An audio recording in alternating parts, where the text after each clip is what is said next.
வணக்கம். குறள் சந்தையின் முதற்குறளாகிய அகர முதல எழுத்தெல்லாம் ஆதிபகவன் முதற்றே உலகு என்ற குறளை நாம் வாங்கி கொண்டோம். உங்களைப் போலவே நானும் அந்த முதற்குறளை வாங்கி கொண்டு வீட்டிற்கு சென்றேன்.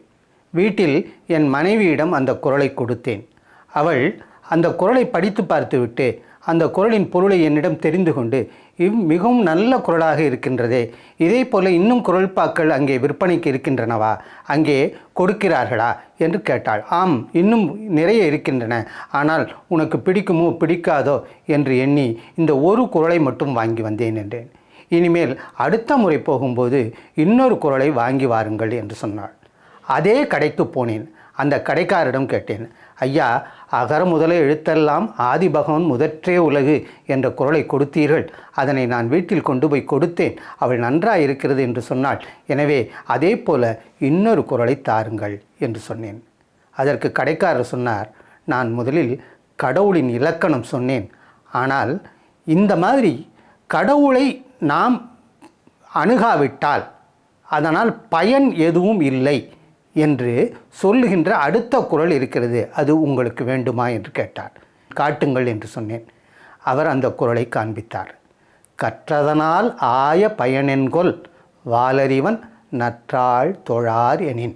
முதற்குறளில் கடவுளை ஆதி பகவன் என்று சொல்லி அறிமுகப்படுத்திய கடைக்காரர் இப்போது கடவுளை வாலறிவன் என்றார். வாலறிவன் என்றால் தூய்மையான அறிவுடையவன் என்ற பொருள்.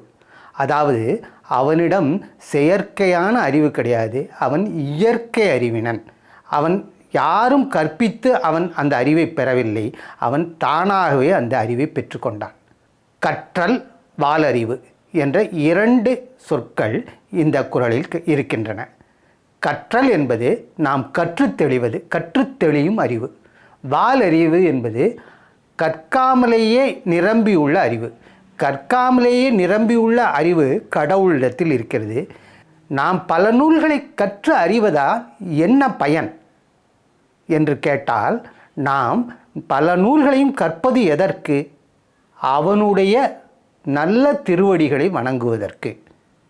அவ்வாறு அந்த நல்ல திருவடிகளை வணங்காவிட்டால் என்ன பயன் என்று ஒரு கேள்வியை வைக்கிறார் திருவள்ளுவர். கற்றதனால் ஆய பயன் என்கொல், கற்றதனால் என்ன பயன் என்று ஒரு கேள்வியை வைத்துவிட்டு, நற்றாள் தொழார் எனின், நல்ல திருவடிகளை தொழவில்லையானால் இந்த கற்றதனால் என்ன பயன் என்று சொல்லி அதற்கான விடையாக இல்லை என்பதை வைக்கிறார். நற்றாள் என்று சொன்னதனால் நாம் என்ன பொருள் விளங்கி கொள்ள வேண்டும்? திருவள்ளுவர் உருவ வழிபாட்டை சம்மதிக்கிறார். உருவ வழிபாட்டை சம்மதிக்கிறார் என்றால் என்ன பொருள்? அவர் இங்கே திருவடியை தொழாவிட்டால் கற்றதனால் என்ன பயன் என்ற ஒரு கேள்வியை எழுப்புகிறார். திருவடியை தொழ வேண்டும். ஏன் திருவடியை தொழ வேண்டும்? ஏன் கடவுளை, அவருடைய முகத்தை, அவருடைய கைகளை பற்றி கொள்ளாமல் திருவடியை ஏன் பற்ற வேண்டும் என்று கேட்டால் அதற்கு ஒரே ஒரு விடை, முகங்கள் எத்தனையோ இருக்கலாம், 12 இருக்கலாம், அல்லது 6 முகம் இருக்கலாம், அல்லது 5 முகங்கள் இருக்கலாம், அல்லது 4 முகங்கள் இருக்கலாம். முகங்களின் எண்ணிக்கை பலவாக இருக்கும். அதே போல் அவருடைய கைகள் 12 கைகள் இருக்கலாம், அல்லது 6 கைகள் இருக்கலாம், அல்லது 5 கைகள் இருக்கலாம். இப்படி எண்ணிக்கையில் கைகள் பலவாக இருக்கும். ஆனால் எந்த கடவுளாக இருந்தாலும், அவர் சிவபெருமானோ பெருமாளோ பிள்ளையாரோ இல்லை, அப்படி எந்த கடவுளாக இருந்தாலும் எல்லா கடவுளுக்கும் நாம் கொள்ளுகின்ற திருவடிகள் 2 மட்டும்தான், 2 கால்கள் மட்டும்தான். இதில் எந்த ஐயப்பாடும் இல்லை.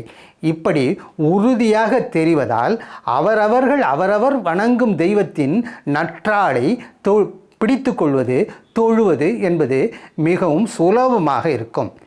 நாம் பெறுகின்ற அறிவு என்னவாக இருக்க வேண்டும்?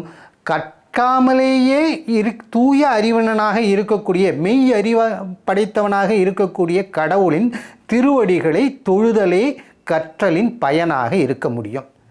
அவ்வாறு திருவடியை தொழாவிட்டால் கற்றலின் பயன் என்ன? அவர்கள் எவ்வளவு அறிஞர்களாக இருந்தாலும், எத்தனை புத்தகங்களை படித்திருந்தாலும், அவர்கள் அறிவு நிரம்ப பெற்றிருந்தாலும் அவர்கள் ஒன்றுமே பெறாதவர்கள்தான் என்று திருவள்ளுவர் திரும்பவும் அடித்து சொல்லுகிறார்.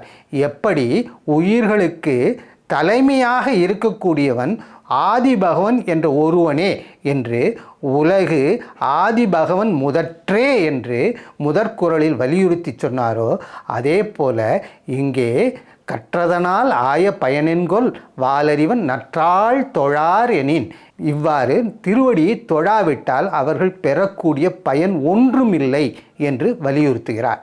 இந்த சொல்லில் கொல் என்ற சொல் அசைநிலை, அதாவது அந்த கொல்லுக்கு எந்த பொருளும் இல்லை. கற்றதனால் ஆய பயன். என் என்று சொன்னால் என்ன என்று பொருள். கற்றதனால் ஆய பயன் என்ன, முடிவான பயன் என்ன என்று கேட்டால், இறைவனுடைய திருவடியை தொழுதலே முடிவான பயன். அவ்வாறு வாலறிவன் நற்றாள் தொழாரெனின், அந்த வாலறிவன், அந்த மெய் அறிவு படைத்தவனுடைய திருவடியை தொழாவிட்டால் இந்த கற்றவர்கள் அடையக்கூடிய பயன் என்ன என்று கேட்டால் இல்லை என்று உறுதிபட கூறுகிறார் திருவள்ளுவர். இந்த இரண்டாவது குறளை என்னைப் போல நீங்களும் எடுத்து செல்லுங்கள், வீட்டில் உள்ள மற்றவர்களுக்கும் எடுத்து கூறுங்கள். இந்த இரண்டாவது குறள் உங்களுக்கு இப்போது மனப்பாடம் செய்யாமலேயே மனனம் ஆகிவிட்டது. இதில் நான் மகிழ்ச்சி அடைகிறேன். நன்றி, வணக்கம்.